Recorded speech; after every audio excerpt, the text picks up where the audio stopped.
Good afternoon, sir. Today, we will be presenting about mushroom cultivation. But, before that, let me introduce our group members.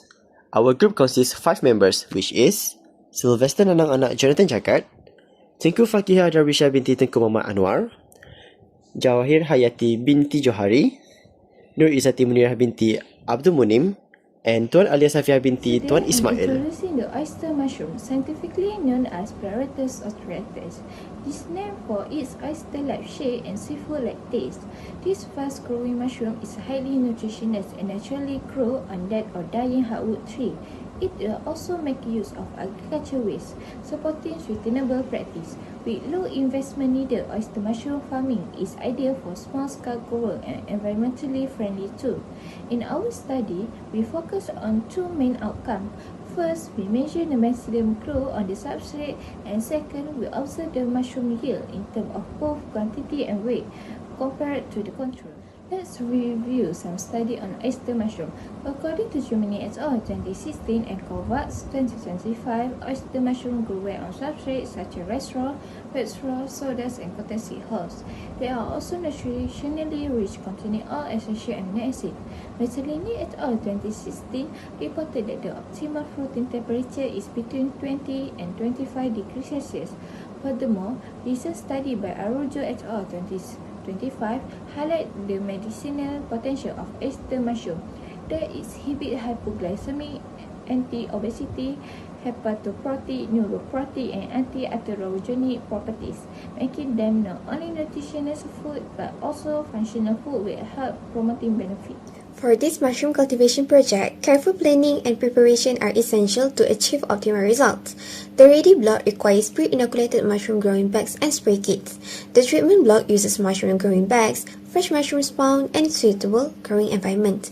Its substrate consists of 11 kg of sawdust, 0.65 kg of rice bran, and 0.15 kg of dolomite to improve nutrient content and pH balance. Spray kits are essential for both blocks to maintain proper moisture throughout the cultivation process.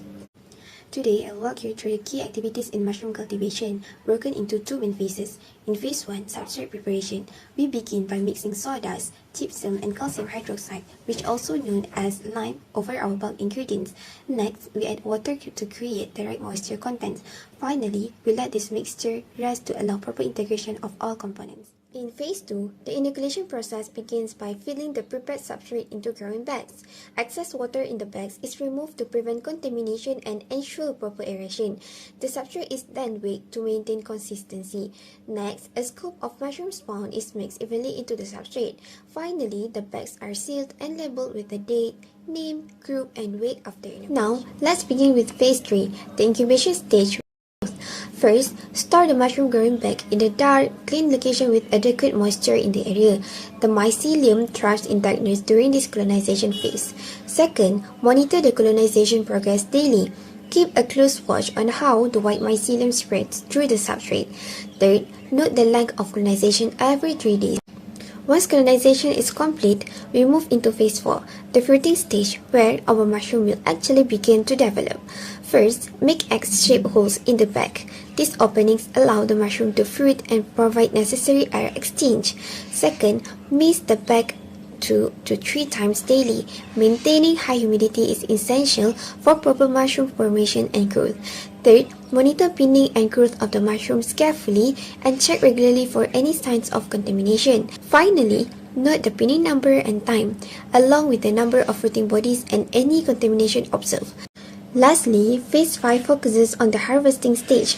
Mature mushrooms are carefully harvested to avoid damaging the growing medium. After harvesting, yield data is recorded for analysis and evaluations of the cultivation process. Now, let's discuss the project roles and responsibilities. First, let me outline the tasks where all members work together. Both the substrate preparation and the inoculation process will be handled collectively by all team members.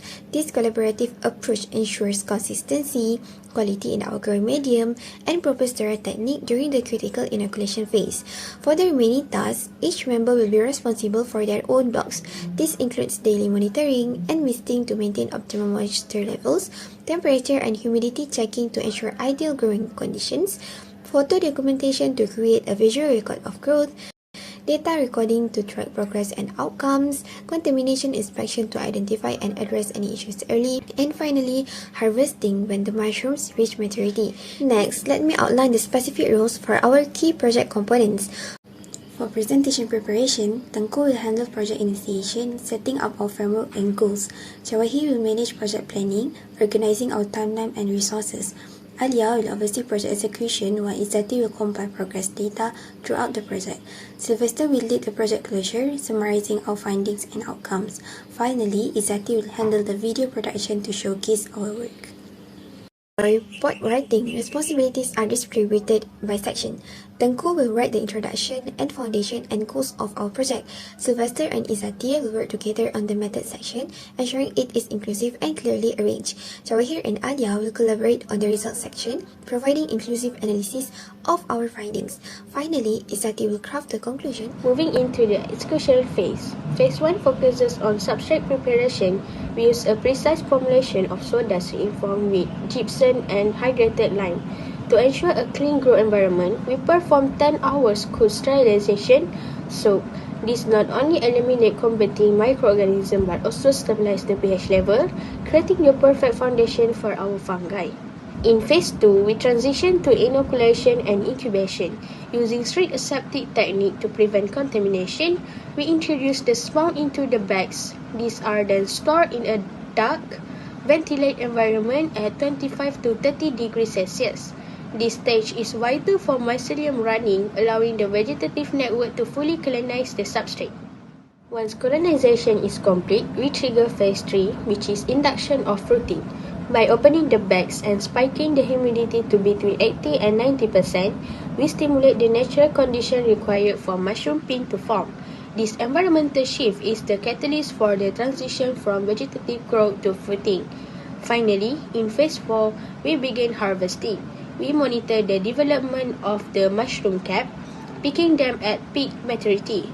A key priority during this stage is maintaining the integrity of the substrate by keeping it healthy and uncontaminated during harvest. We ensure the bags are ready to produce a successful neck flush. Now, let's look at the progress data from our cultivation period. Each team member monitors both a ready block and a treatment block.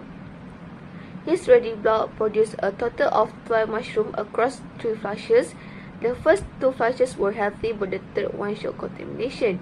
His treatment block yielded 3 mushrooms with no contamination and shows steady mycelium growth with pinning beginning on December 1st. Next, Jawahir. Her ready block produced 9 mushrooms over 3 flushes, all healthy with no contamination. Her treatment block yielded 7 mushrooms, but they encountered 1 contamination event where the mycelium successfully competed with mold. Finally, for Izzati, her ready block was our highest yielder, with 25 mushrooms across 4 flushes and no contamination. Her treatment block showed no contamination, with the faster mycelium growth observed in mid-November. Continuing with the remaining team members, Fakia's ready block produced 11 mushrooms over 3 flushes, all free from contamination. Her treatment block showed consistent mycelium development, growing steadily to over 11 cm within 4 weeks. And finally, Alia's ready block yielded 9 mushrooms across 3 flushes with no contamination.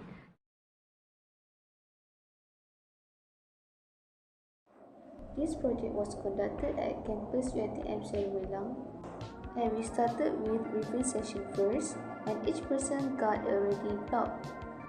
Next, for the process of preparing treatment blocks, before that, a biocomposed mixture was prepared by carefully weighing and combining 20 kg of sawdust and 1 kg of calcium hydroxide and another calcium sulfate. All materials were thoroughly mixed to obtain a homogeneous substrate. This mixture was intended to supply essential nutrients required for mushroom growth. After the substrate had rested for 10 hours, the substrate is filtered using the basket and let it dry. It was mixed well with calcium hydroxide and is used to balance the pH level of the substrate, and it helps release the bound of nutrients for the growth of the mushroom. Then, the substrate mixture was packed into a poly bag and was compressed slightly to remove the excess water, but not too much, as it allowed sufficient air exchange. Next, the poly bag was weighed. After that, the spoon was added and the poly bag was sealed. The growth of mycelium for both blocks was monitored regularly to see how much it has grown and to indicate any possibility of contamination. Lastly, the sign of changes, number of fruiting body, and any fracture of occurs was reported and observed. And mushroom can be harvested. These are the project closures, the analysis of overall project performance. The project is successfully demonstrate the feasibility of cultivating Pleorotus, Ostreatus, or oyster mushrooms under controlled yet low technology conditions. The teamwork among the team is very significant to make sure we can achieve the main goal.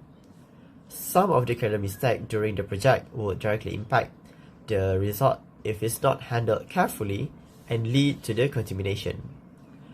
These are the significant findings of the project. This project supports roles of oyster mushroom cultivations as a sustainable agricultural practice with minimal environmental impact. By consuming oyster mushroom, it has brought many of benefits such as it has antioxidant, help to protect cells from damage caused by free radicals, heart health, help the lower cholesterol in the blood, and last but not least, immune system, help active infection fighting molecules in the body.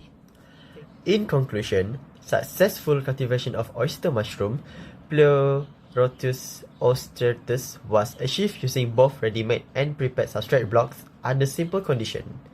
Better performance was observed in ready-made blocks as more consistent growth and minimal contamination were recorded. Although some prepared blocks experienced contamination, mycelial growth and fruiting were still observed when prepare management was applied.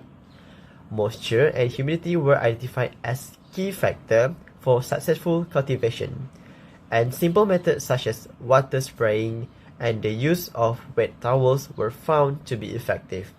However, the absence of fresh weight measurement limited accurate yield comparison.